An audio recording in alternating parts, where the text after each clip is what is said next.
Hot Cocoa Hearts by Susanne Nelson, Chapter 8. "Are you sure this dress looks okay?" I asked Jez for the 100th time as the car pulled up in front of the teen center. "It looks just like it did 2 minutes ago, and 2 minutes before that."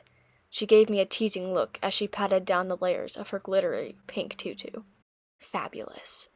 I smiled gratefully. "Thanks." But I still couldn't stop smoothing the layers of purple lace that made up the skirt. I'd chosen my favorite dress for the concert. It had a fitted black sleeveless bodice adorned with zippers. I paired it with black leggings, a purple feathered barrette in my hair, and my Doc Marten boots.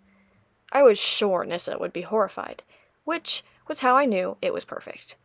It was an outfit I always felt great in, but tonight it wasn't doing a thing to settle my nerves. Jez's mom leaned over the front seat, peering at us sternly. "All right, Emery, Jasmina." Beside me, I felt Jez stiffen at the use of her full name. Her mom refused to call her by her nickname, and it was a constant source of frustration for Jez. "Mr. Mason will pick you up at 10. "Come on, Em." Jez swung the door open. "Let's go find the boys. I mean band." "What?" Mrs. Vasudez cried, but Jez was already shutting the door, laughing. I shook my head at her. "You keep messing with her head, and she'll never let you out of the house." "Sure she will." Jez slipped her arm through mine. "She thinks you're a good influence on me." I snorted, and she grinned. Then I took a deep breath. "Let's do it." We walked into the teen center, where a disco ball threw beads of light in spinning rivers around the darkened room. Groups of kids, most of whom I recognized from school, mingled on the floor and around a snack table set up toward the back. My breath caught when I spotted Sawyer talking with Gabe and a few other undergrounds at the front of the room by the stage. He looked adorable in his faded, ripped jeans and a black hoodie with a vintage Blink 182 tee over top. "See me, see me, see me," I thought, pounding out a hopeful rhythm in my heart. Finally, he lifted his head and our eyes met. He stopped talking mid-sentence, then smiled, and my knees turned to putty as he headed in our direction. "Hey," he said when he reached me. "I'm glad you made it." He was? He was? I blinked in blissful delirium and couldn't find my voice until Jez squeezed my arm. "Me too," I finally spluttered. I motioned around the room. "It looks like a great turnout. Are you nervous about performing in front of so many people?" A flicker of amusement lit his face. "Nah, I have this mindfulness thing I do. I pick one person in the audience and imagine I'm playing just for them." He shrugged. "It makes it easier. Besides, my music has a deeper meaning. I can't let something as pedestrian as stage fright stand in its way." Pedestrian? How much did I love that he used words like that? It's cool that you can do that. Visualize. "Sawyer!" a voice called, and we looked toward the stage to see Gabe waving him over. "It's time to warm up." "That's my cue," he said. "I've got to get backstage." Sigh. The casual way he threw "backstage" out there made him sound like a bona fide pro. "I've always wondered what goes on back there," I said to him. "Top secret rituals, signing autographs, binging on gummy worms and pixie sticks." I expected him to laugh at the joke, but his expression stayed serious. "It's all about focusing, getting in the right place mentally." "Oh," I said, suddenly feeling foolish for making a joke, when clearly Sawyer took pre-concert prepping pretty seriously. I also felt a little disappointed that it wasn't anything more exciting. "I'd love to check it out sometime," I said, hinting. I'd hoped he'd jump on that, but his brow furrowed. "Yeah, the thing is, normally I need my space after a show. To decompress, Oh my god, this was embarrassing. I'd put myself out there, and now he was rejecting me. "Of course," I blurted, smiling to let him know that I was totally okay with that. "It's fine, I didn't really—" "No, I'm sorry. You can come backstage afterward." He put his hand on mine, and I trembled at his touch. "I can unwind later." "Are you sure?" I asked, and he nodded. "And hey," he added, "I saved you and Jez some seats in the front row for the show." "Really?" I asked, then mentally kicked myself for sounding so thrilled. "Thanks, that was nice of you." "Well, I had some ulterior motives." He looked at me from under that fringe of jagged bangs. I want to see you while I sing." My entire body liquefied at his words, and I was grateful the darkness hid my blush. Jez nodded enthusiastically. "We'll be the best groupies you've ever had." At groupies, his brow crinkled ever so slightly. "That sounds way too Justin Bieber for Sweet Garbage." "Definitely," I laughed, commiserating, then rolled my eyes at Jez. She glanced at me questioningly, then caught on and jumped in with, "Right! Who needs legions of swooning, screaming fans anyways?" Sawyer gave a short laugh. "Exactly. It's all about the music." Then he turned toward the stage, lifting a hand in parting. "See you after." "After," I called to him jubilantly. Jez and I hurried to grab our seats, which were, as promised, front and center. A few minutes later, the edgy opening chords of Hallmark Holidays rang out, and the stage curtain opened to reveal Sawyer at the microphone, singing in that sullen voice I adored. The bright stage lights haloed Sawyer's hair with gold, and he performed with a relaxed confidence that made him look even cuter, if that was possible. "Wow," Jez whispered to me at one point as I snapped photos with fiendish speed. "He looks like he's in pain when he sings." I nodded. The more I listened, the more validated I felt about my own anti-Christmas campaign. Finally, here was someone who understood exactly how I felt about the holidays. It was hard to tell with the bright lights shining on his face, but I could have sworn Sawyer kept looking at me as he sang. Then, suddenly, I didn't have to guess anymore, because, as one of the songs finished, Sawyer took the microphone off the stand and sat down on the edge of the stage, right in front of me. In the expectant silence of the room, he said, "Now, this next song is one that none of you have heard before. I wrote it a few days ago for someone who's in the audience tonight." I gripped the edge of my seat, my heart thrashing wildly. He couldn't mean. He gave me an encouraging smile. "Em, could you come up here, please?" Jez gave me a nudge. "Go on," she whispered. "Get up there." On shaking legs, I walked to the edge of the stage and sat down beside Sawyer. Even though the gym was a sea of darkness, I sensed the dozens of eyes watching us, waiting. "This song's called Winter Girl," Sawyer said. Behind us on stage, Gabe struck some slow chords on his guitar, the sort of beat you'd hear in a love song. Sawyer turned to me, put the microphone to his lips, and began to sing. The song was about a girl made of snow, one who spends her days looking out at the wintry world, making pictures in her mind. The words were beautiful, but I could barely hear them over my deafening heartbeat. When the last note of the song faded into the darkness, applause broke out around the room, and Sawyer slipped his hand behind my back to help me slide off the stage. I collapsed into my chair, ecstatic and breathless. At that moment, there was one thing I knew beyond any doubt. The most surefire way to get a girl to fall head over heels, write a song for her. I was still in a heady state of bliss when the concert ended. Jez waited at the snack table as I climbed the stairs to the stage alone and walked into the wings. I found Sawyer bent over a bunch of amps and wires, putting equipment away. I took a deep, nervous breath, wondering how things would be between us after what had happened during the concert. I took a step toward him, and my heart skipped a beat when he glanced up and smiled. "Hey." He motioned to a folding chair next to his, and I sat down. "The concert was incredible," I started. "And that song," I smiled, letting my hair fall into my face. "Thank you." "I thought you'd like it." He tucked his hair behind his ear. "I actually had the idea over a year ago, after a bad breakup with some girl who went to Garber Middle School. Can't remember her name." "Oh," I said as brightly as I could, even as my insides deflated. This winter girl wasn't me. She was some girl he couldn't even remember. Ouch.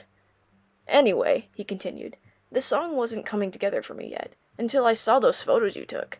All those icicles and snow-covered trees. The sheer desolation of winter, you know. Its loneliness. Then everything solidified. Well, I'm glad I could help." I tried to swallow the lump in my throat. At least my photos had motivated him.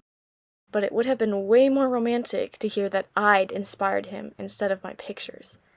Yeah, well, I don't expect you to really understand the mystique of songwriting, but it's sweet that you're trying. I frowned, and for a second I thought he was about to say more, but then a wave of deafening giggles crashed over us from stage right. I turned to see a dozen girls rapidly approaching, clutching CDs in their hands. I waited as he signed CDs and chatted with the other girls, knowing that this was part of what soon-to-be-discovered artists did. Once it was all over and they'd gone, Sawyer glanced up and caught my eye, and a flicker of surprise crossed his face, as if he'd forgotten about me entirely. "I wasn't expecting that," he said. "Fans can get so needy." I smiled. "They really loved you." He nodded, and then we settled into silence. He seemed completely comfortable with it, but for some reason it made me feel awkward, and I scrambled to fill it. After all the times I'd run through imaginary conversations with Sawyer in my head, I couldn't come up with anything else to say to him now that we were finally alone. That was ridiculous. I'd always imagined us talking for hours without any effort at all. "So, what'd you get from your Secret Santa this week?" I blurted. He reached into his messenger bag and pulled out the composition sheets Nissa and I had made. "Cool, right?" "Definitely," I said. "Do you have any idea who it is?" He shook his head.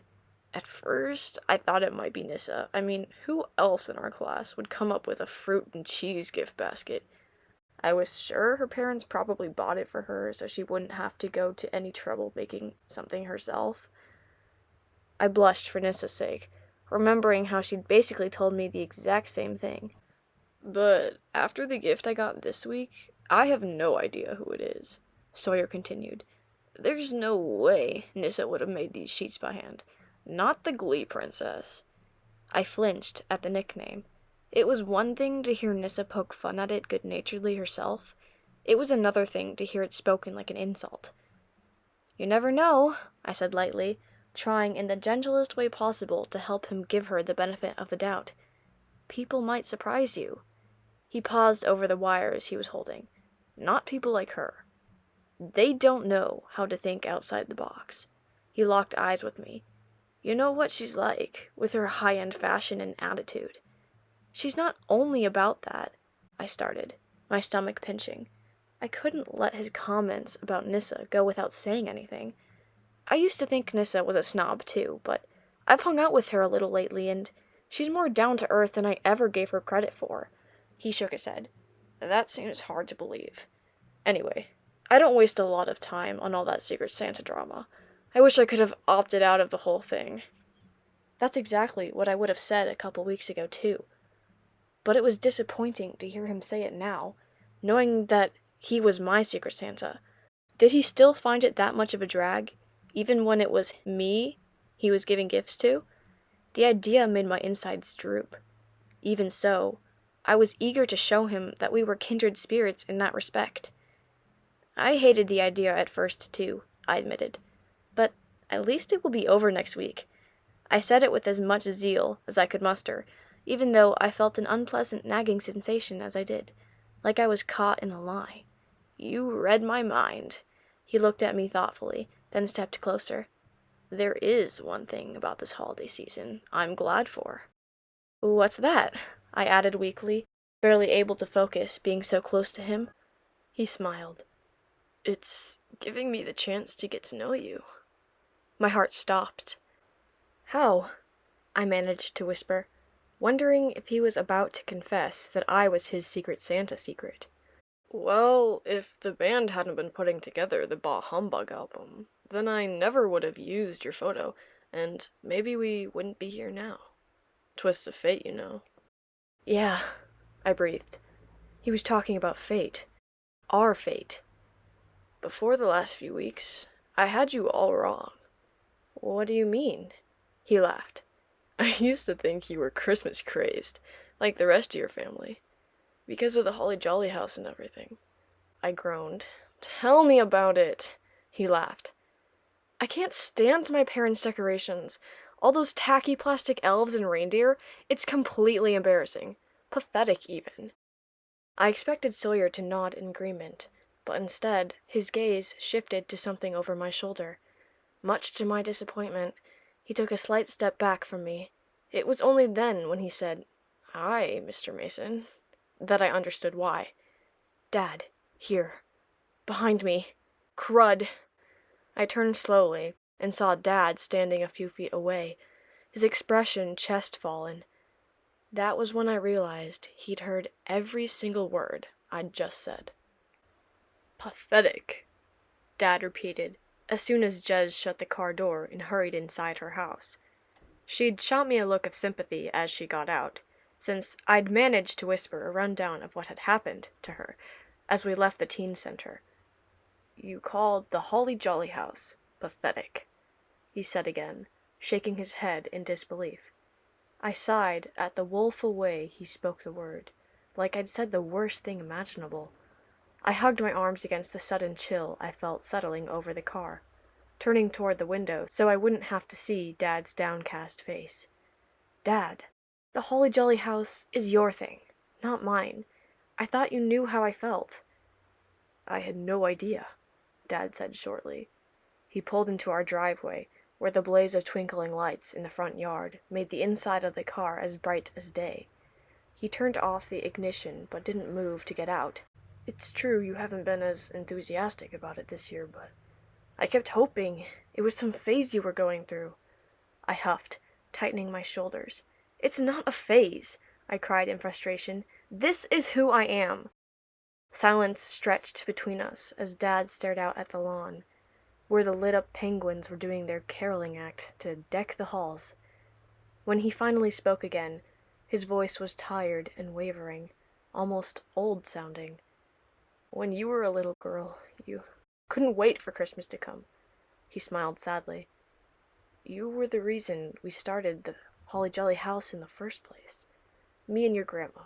She told me she hoped you'd never lose your sense of wonder, and that the Holly Jolly House would help you remember. Things are different than they used to be," I cried, fighting the sudden urge I had to cover my ears with my hands. I didn't want to think about Grandma, not tonight. "I'm different." "I see that now," Dad said, nodding slowly.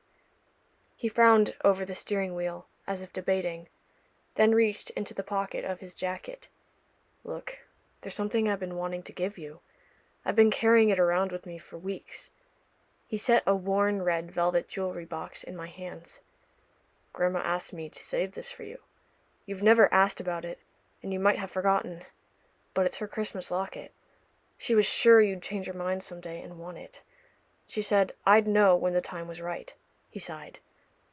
"This may not be the perfect time, but I'm hoping this might change the way you feel." I stared at the box, fingers trembling. I felt the weight of it in my hands, the weight of what was inside. "It won't change anything," I whispered. Dad nodded. "I'm sorry to hear that. I didn't think you'd ever get too old for Christmas.